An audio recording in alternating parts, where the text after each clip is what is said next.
it's Brittany, and welcome to One Hot Mess. So, today we're going to be talking about 5 things to do when your life is spiraling out of control. So, your life is spiraling out of control. Well, probably anyway. Why else would you be here? It's probably not because things are going great, right? And that's okay. It will be okay. Losing control of your life is a scary experience when you're going through it. I have lived with bipolar disorder for a very long time, so I'm pretty familiar with this topic. And it's not fun, it's not easy, but yeah, so what we're going to do is take a look at some practical tips for minimizing the damage, navigating it mentally, and not letting your emotions run out of control while you're going through it. Let's start with the good news. The good news is that you can either pivot or bounce back from just about anything so long as you're alive and willing to put in some work.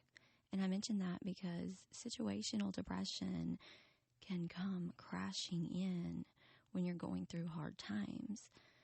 Don't do anything permanent because of a temporary situation. You lose someone you love, you lose a job, a relationship comes apart, substance abuse, whatever it may be that you are going through may cause those dark thoughts to start creeping in. And if that's the case, you may need to seek some professional assistance from a qualified therapist if possible. If you can't afford therapy, then hit up a crisis line and talk it out with them. They might be able to connect you with professional assistance that you may not realize exist. There is a lot of help in the background for uninsured or low-income people if you are looking for it. It really depends on the area, though. That being said, let's get into it. So, the first thing, number 1, the spiral will end. The great thing about hitting rock bottom is that you typically can't get any lower.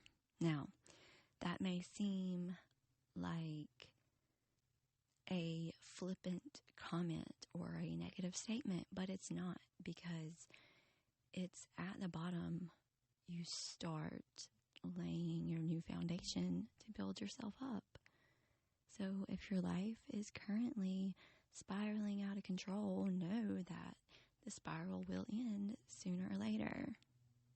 It is something you can have faith in. Being at the bottom is very uncomfortable, but it's also liberating because it strips away most excuses and self-deceit we often engage in to protect ourselves. So yeah, the spiral will end, and once it ends, you can start looking around for ways to piece things back together when you're ready to. Number 2 is avoid making the spiral worse. There are certainly plenty of wrong things that you can do when your life is in a tailspin. And some of these wrong things include drowning yourself in alcohol, losing yourself in drugs, screwing whoever as a means of escape, losing yourself in video games, working 80 hours a week so you don't have time to think about it, and just throwing your hands up and ignoring it. Now, there are probably other things I didn't think of, so ask yourself, will this action make things worse? And if the answer is yes, obviously don't do it. So simple, huh? Simple, not easy.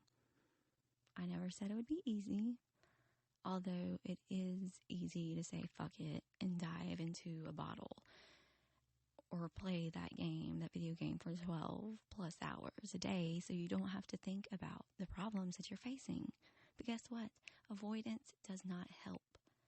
All avoidance does is let the fires burning in your life rage out of control without your input at all. And while you may not have the power to stop your spiral, you can sometimes minimize the damage by steering it. Okay, so you lost your job. That's a terrible feeling, especially if you are not used to it. However, resist the urge to tell your boss exactly what you think about him and exit with professionalism. Anger, it may be tempting, but it'll be much better for your future employment if you don't burn that bridge. And plus, you never know how you may end up coming back around to the people in the company later. For example, let's say you apply to another company in your industry, and it just so happens that one of your former coworkers now working there knows that you told your boss to get fucked. And they tell their manager about it. Their manager tells HR, and guess who doesn't get hired? You, of course. Or maybe you just found out that the person you loved most in this world, the person you always thought would have your back and love you, had an affair. Devastating. Utterly devastating. Still, resist the urge to lash back out of the pain and hurt. Don't destroy their stuff. Don't parade your business around for other people to get involved in. Just don't do something like send their nudes to their parents. Guess what? A lot of that stuff will open you up to civil damages or criminal charges, making the situation much, much worse. So just try not to give into the urge to lash out. Don't give in to the urge to avoid. Instead, look at it directly so you can handle it. It's yours to own and deal with. Embrace it, as difficult as that might be. Number 3, let the spiral play itself out. Once the spiral is spinning, you're going to need to let it get to where it's going.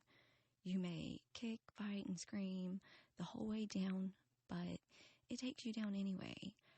And so many people think, I have to go down fighting, otherwise I'm a doormat.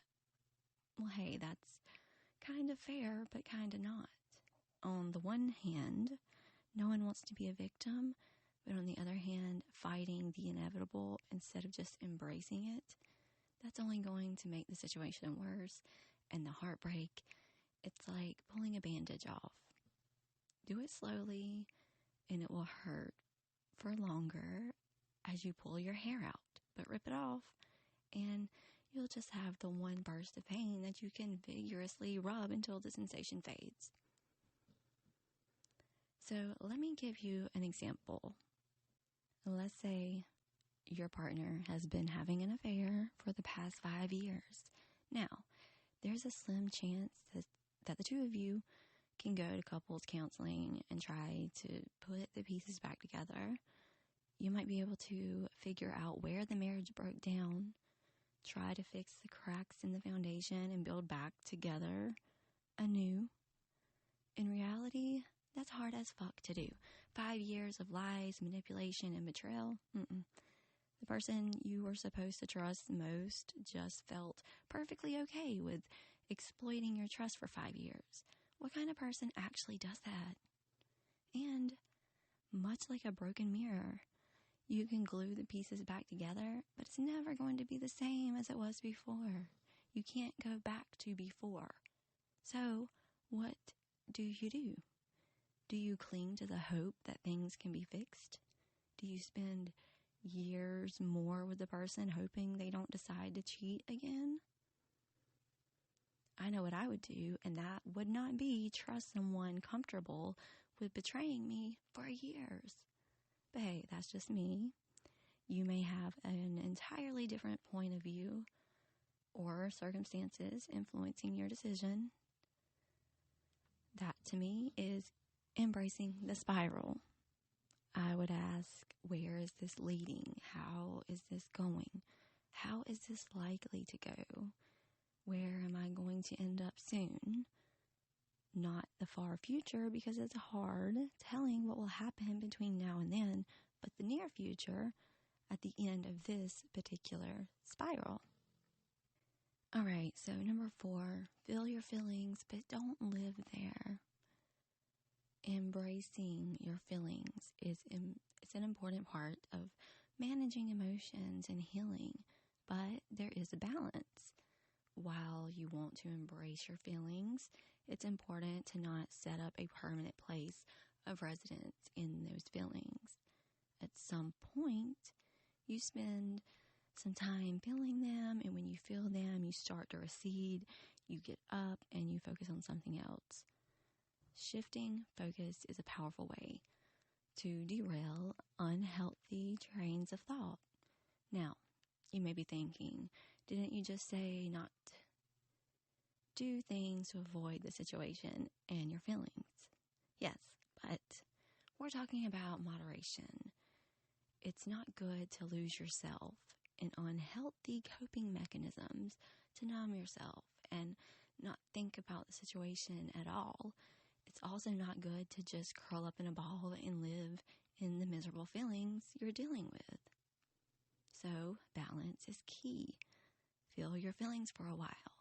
Then, engage in a healthy coping mechanism like journaling, meditation, exercise, doing housework, doing work for your job, reading a book, watching some funny videos, or just doing something that will take your mind off of those emotions for now. The more you dwell on them, the worse your spiral,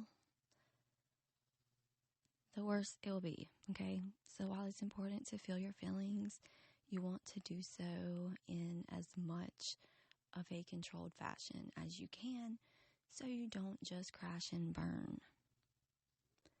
Number 5, life is terrible.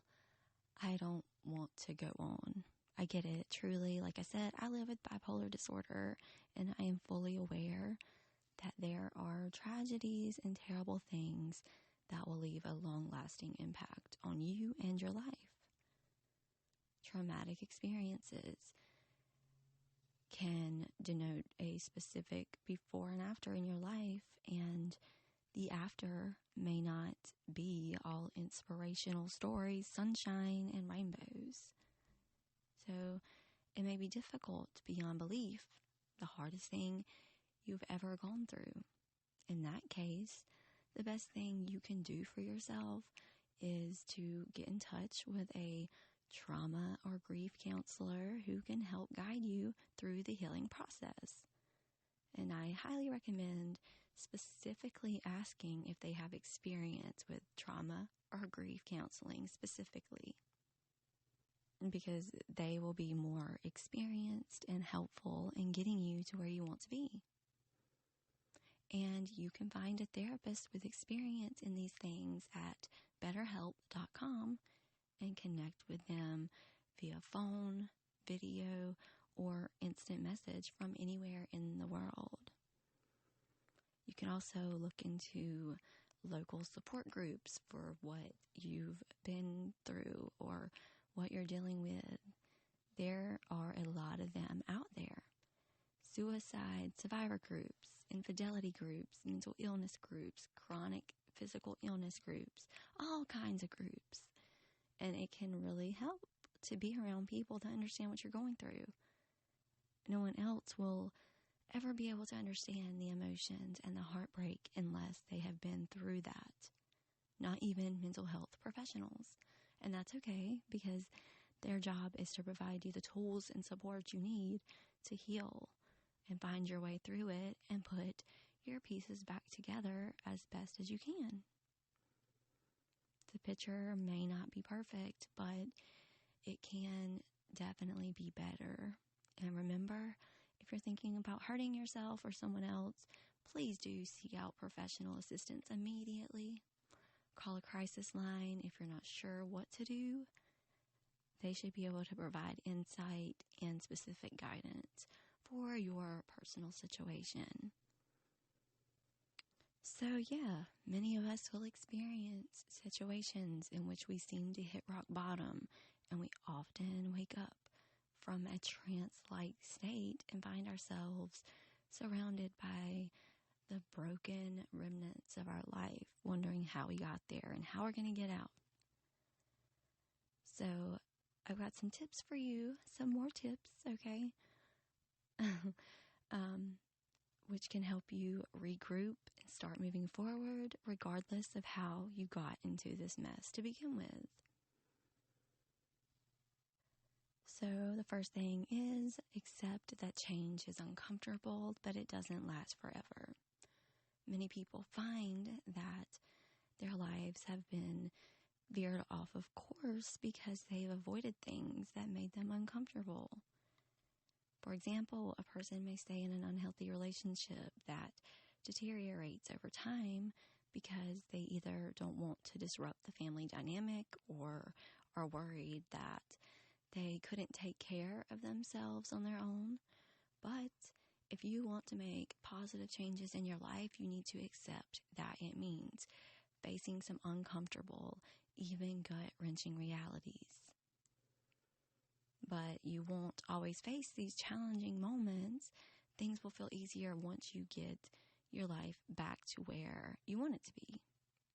So acknowledge that change is necessary and recognize that you are more than capable of taking the action required to get back on the right path. Okay, so the next thing is simplify things that stress you out. One of the best things you can do is maybe make a list of the actions that you might take to tackle the issues you're facing. For example, if you have fallen severely behind in bill payments, determine how that happened and then change the way you've been handling this chore up until now. A lot of people find it easier to have their payments automatically deducted from their bank accounts on a specific day of the month, and that's one less thing that they have to remember, while also juggling things like childcare and work deadlines. And if there are things big or small that weigh on your mind or often lead to problems, find ways to simplify them and do whatever you can to ease the mental and emotional burden that even the most mundane parts of life can put on you. And focus on what you can control. So if things have gone badly, but you still want to sort them out for yourself, you might be feeling helpless and lost. It may seem as though there are no viable options for digging yourself out of whatever darkness and despair you're in. But then there's always options available. You just can't see them right now because your own turmoil is obscuring your view. In times like this, the best thing you can do is focus on the small things that you can control with relative ease. So, here are a couple of things that can help you move forward toward getting your life back on track. Now, take a shower or bath. Now, this may sound like an insignificant, commonplace thing, but it's also a ritual of renewal when you're feeling lost and floundering. You can hit reset by getting into or underneath water and wiping the slate clean, so to speak. Try to view it as a ritual. Choose a soap that makes you feel great and light candles if that's something you enjoy. Put on your music that soothes your soul. Lay out a fresh set of clothes to change into and approach this as a hard reset for moving forward, and you will notice that you actually feel different once the last suds have disappeared down the drain. And do one productive thing. If you're focusing on getting your life back on track, you literally have a massive to-do list, either in your mind or written down somewhere. And that's great. But it can also be a hindrance. When there are a million things you need to do to sort out your life. You may just freeze up. Some people shut down in the face of such seemingly insurmountable tasks, while others procrastinate and avoid them. Try not to think about all the things you need to do and simply do one of them. You may not be able to control the circumstances around all the other stuff that needs to get done, but you know what you can do. Something big or small, you can take one action. Now that might mean tidying up one space in your home. It might mean sending one important email. It might even mean a little personal grooming if you've fallen behind on that. There are lots of simple ways to make your life better, but you can't do them all at once. Slow and steady wins the race. So just take one step at a time. And really, really try to not waste energy on things you can't control, such as the past. Most things are beyond your control. So there's no point in obsessing about them. For instance, you may feel anger or resentment about how someone treated you a decade ago, but you can't go back in time and change anything about that situation. So recognize that it's time to close the book on what happened rather than bringing it back up, and learn to identify what is and is not within your sphere of control. Ask yourself, can I influence this situation or outcome through my actions? And if the answer is yes, then take that action. If the answer is no, well, then adjust your mindset to not waste time and energy fretting about it. And learn from your past mistakes. While it is natural to want to forget about your past failures, it's important to reflect on them and use them as opportunities for growth and learning. So to begin, take some time to reflect on past mistakes and failures and ask yourself questions like, what went wrong? What could I have done differently? What did I learn from this experience? And be honest with yourself about your role in that situation and what you could have done better. But also be kind to yourself and remember that mistakes are a natural part of the learning process. We tend to view mistakes as failures, and we feel ashamed or embarrassed when we make them. And it's easy to beat yourself up over past mistakes, but this can be counterproductive. Instead of dwelling on your mistakes, use them as opportunities to learn and grow, and don't use past mistakes as a reason to avoid challenges. This will only keep you where you are now. So don't repeat the same mistakes you made before, and just try to learn from them. You're also going to want to audit your circle. Knowing whom you shouldn't be spending time with is incredibly important when you are bouncing back from whatever hole you have found yourself in. Be selective about the company you keep. There are those whose hands and words will help pull you out of it, and those that want to shove you back down again. And we often keep people in our lives longer than we should out of obligation or misplaced loyalty. But people flow in and out of our lives all the time for a reason, a season, or a lifetime. So here are some things you can do to ensure you are surrounded by the right people. Take note of who raises you up and who puts you down. So as you're getting your life back on track, keep a list of all the people in your life and make notes about the ways they behave toward you. I mean, if they are constantly criticizing instead of encouraging you to and offering to help you, then it may be time to cut them loose. And if you can't cut ties for various reasons, then create distance. Don't interact with them unless you absolutely have to, and remain in gray rock mode if and when you do. Spend time with those who teach and inspire you. We often take on the traits, behaviors, and skills of those that we spend time with. So think about people you know who seem to have their shit together.